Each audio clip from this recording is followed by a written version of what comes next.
Welcome to the Gonzo Chronicles. I'm your host, Cyrus Alderwood, the official spokesman for Generation X. Stick around. It's going to get weird, as always.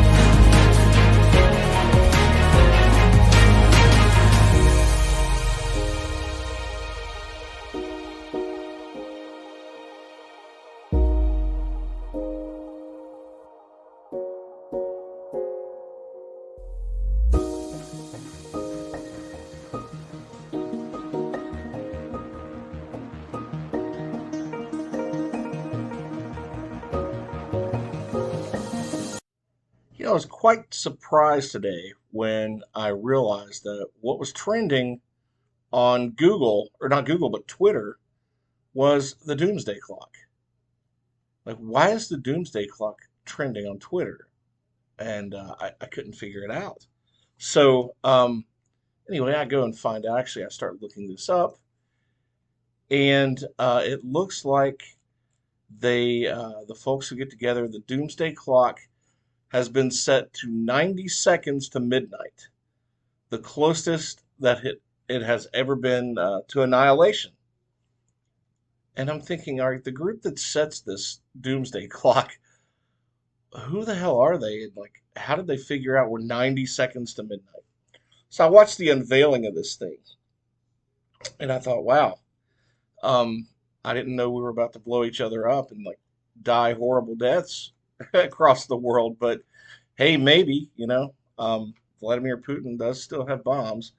China is full of a bunch of rabid commies, and we have inept leadership here in this country, so who knows? But I'm not trying to brag, but, I'm only a Gen Xer, but I've already survived like 50 end of the world events, so feeling pretty confident that we're going to be okay this time, too. It is absolutely insane, isn't it, to think that some group would think, hey, we're that close to annihilation, that close to the end of the world. But yeah, we've been through pandemics over the last couple of years. We've been through so much stuff for the last 5, 6 years. So it seems like there's a new threat every Tuesday. So hey, it's just another Tuesday on planet Earth. I guess we're still waiting on the aliens to come down and maybe solve some problems. Who knows? Who knows? Maybe they're too busy doing the anal probes. It's hard to say. But I have been watching some news, which was probably the first mistake I made today. But, it's hard to watch the news these days. Seriously, I don't even really bother watching it because TV is more like background noise mostly. But if you have the news on, you can certainly smell it. And I'm not talking about anything burning in my house, like dinner. But the smell is like the constant garbage and crap that spews from the mouths of these commentators and politicians in Washington that these TV shows invite on to talk about their big government propaganda. They're trying to sell you on something every time a politician gets on TV. It's trying to sell you on why they're right or someone else is an idiot or, some side is evil, this, that, and the other. I swear they're all grifters.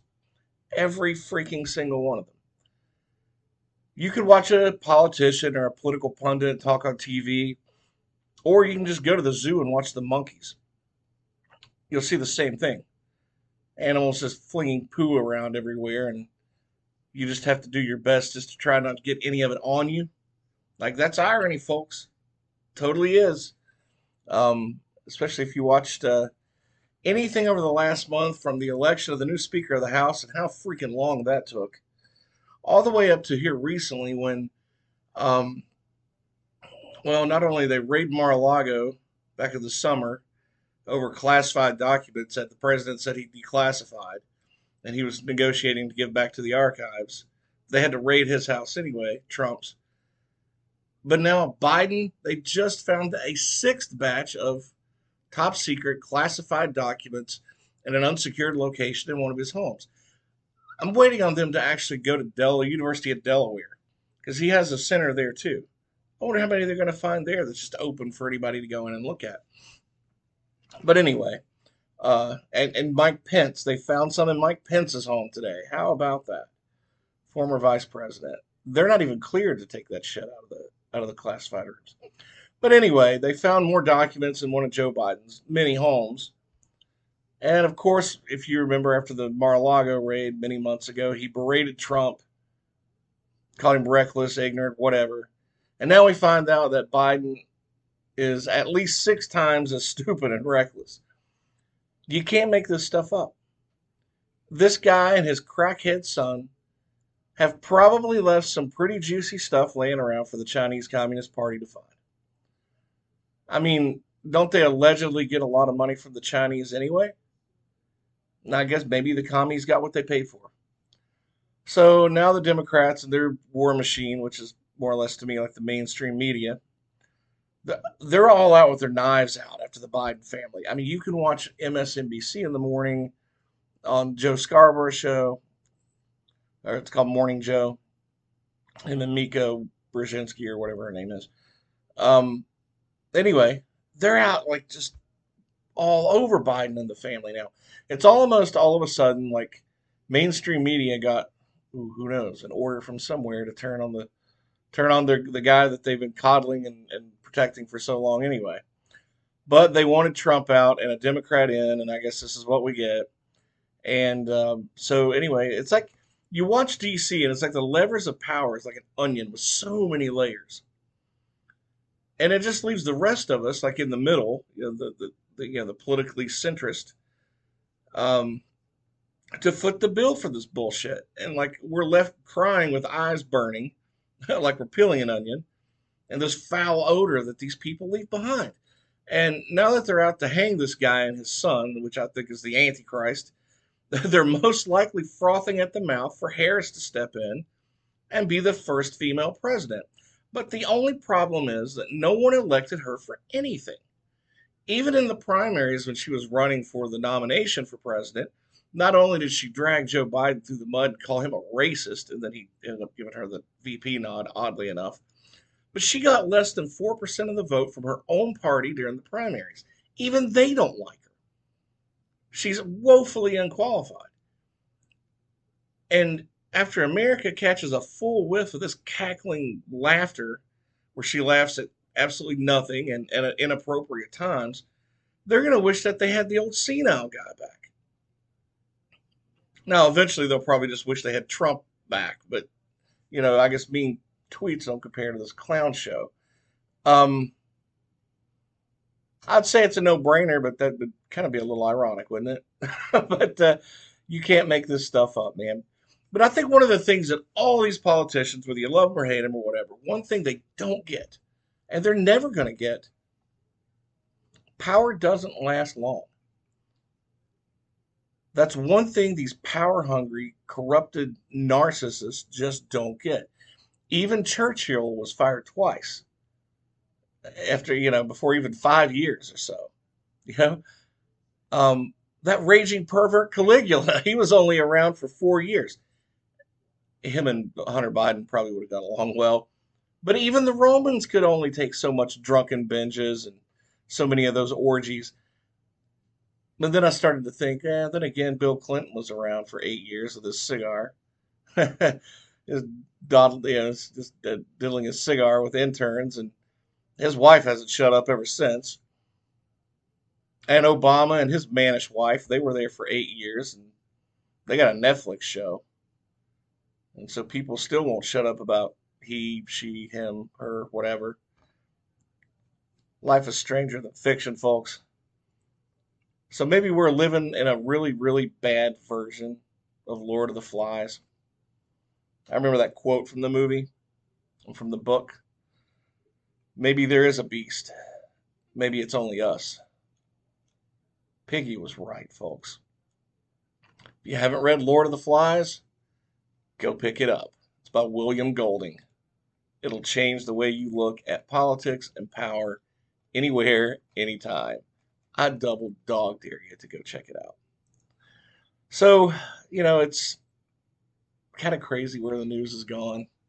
Another thing I've noticed trending, I'm just rambling today because I haven't done a podcast in a while, but another thing that I noticed trending on Twitter um, was looks like there's a conspiracy theory about this football player, Damar Hamlin. Now, I think probably everyone was watching, or at least shocked the next morning when they saw the highlights. Week 17, my beloved Cincinnati Bengals playing in Cincinnati against the Buffalo Bills. And on a routine play, one of the safeties for the Bills, Damar Hamlin, goes for a tackle, pops right up like it's nothing new, collapses. Just collapses. Had a heart attack, massive heart attack. Apparently, the guy died on the field and they revived him. And then they had to revive him again at the hospital. So apparently, the guy's on oxygen still. He was in ICU and critical condition, but apparently he's doing better, and that's good. But here's the conspiracy theory going around Twitter right now, and I find this interesting. Everybody said, "Hey, Damar Hamlin's at the game. Did you see him at the game?" And there was a guy on Twitter. I forgot his handle, but he was showing video, all the video available of Damar Hamlin at the Buffalo Bills Stadium this Sunday. He asked the question, if the guy's on oxygen, why is he wearing a face mask? Why did they bring him right up to the locker room with all kinds of people around him so he could get out of this golf cart with a face mask on and go into the locker room? No one saw his face. The one picture that they had, a still picture of him up in the, I guess up in the owner's box or whatever, one of these private luxury boxes. He was sort of staying to the side, again, face mask on. You could not see his face. And then during the game, the live game, they showed the box. It's like, hey, there's Damar Hamlin up there watching the game. It's so blurry you couldn't see him. So much snow. There was no way you could even determine. It was just like a shadowy figure standing in there. Of all the attention the guy's got, why did he not at least like stop at a camera and say, "Hey, thanks everybody for those donations to the charity I have," or other than the tweets, why not a picture of him like in the hospital smiling, or a picture like a new photo with his an up to date photo with his family or something while he's recovering. But there's been nothing. So there's some conspiracy theories like, where's Damar Hamlin? That wasn't Damar Hamlin. Was it Damar Hamlin? Who knows? Now the guy was probably at the game. It's probably a much to do about nothing, um, but it is interesting that the guy, his family was seen walking in, his mother and I think his brother were seen walking in to the stadium. And of course, the cameras picked him up. They're like, I don't know if they're camera shy or whatever, but they look a little nervous. But yet he doesn't get anybody see him really walking in full stride, all that. Anyway, um, the doomsday, the doomsday clock. What a joke! What a joke! Um, I don't know. What do you folks think? Are we being drug into a war in Ukraine? I want to know. Here's my question: when it comes to all these classified documents that the Bidens have. I mean, the guy had one in the garage anybody could go in and out of.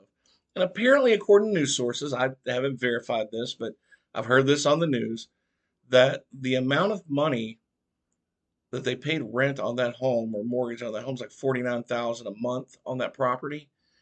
And that would match the amount of money that Hunter Biden was getting from a Chinese source.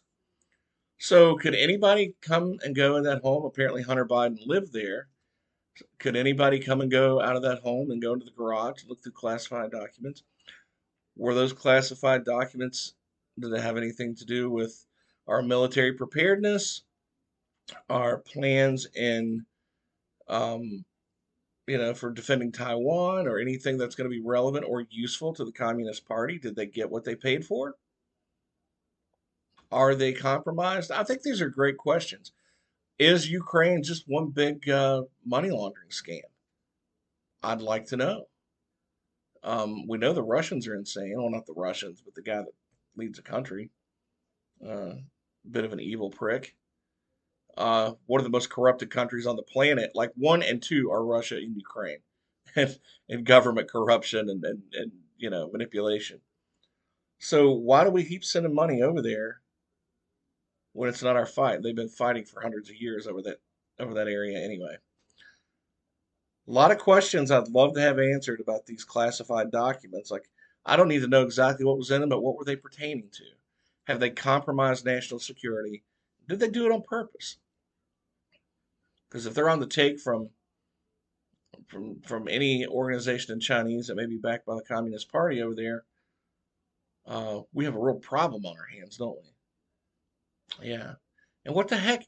Like, if you're vice president to take those, or a senator to even take classified documents off property there, you're not allowed to. The only person that can do that is the president.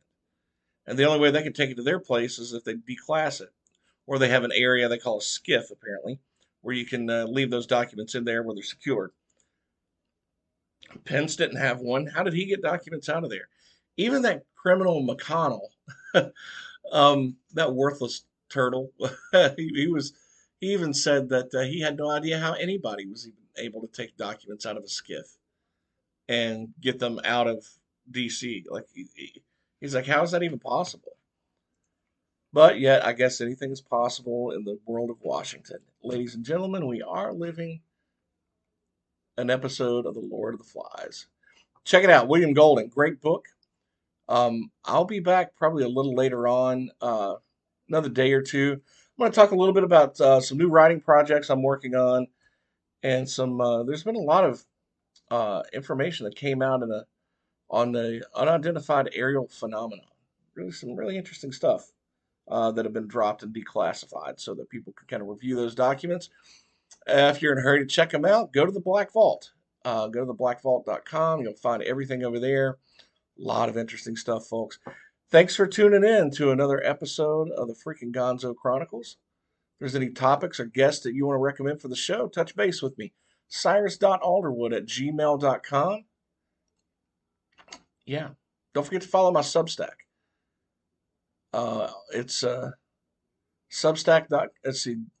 Yeah, what the hell is the Substack? Let me see if I can find my email, the link to. Let's see. It is going to be cyrusalderwood.substack.com. Make sure you subscribe. It's free over there. I also have a YouTube channel. I'll be doing some more video over there. So cyrusalderwood.substack.com. Subscribe. It's free. Share it with friends. I would love to get 100 subscribers pretty quick. I have a whole whopping 13, and I appreciate the hell out of those 13. And make sure you check me out on YouTube. Thanks, everybody, for stopping by, and I'll see you on down the road.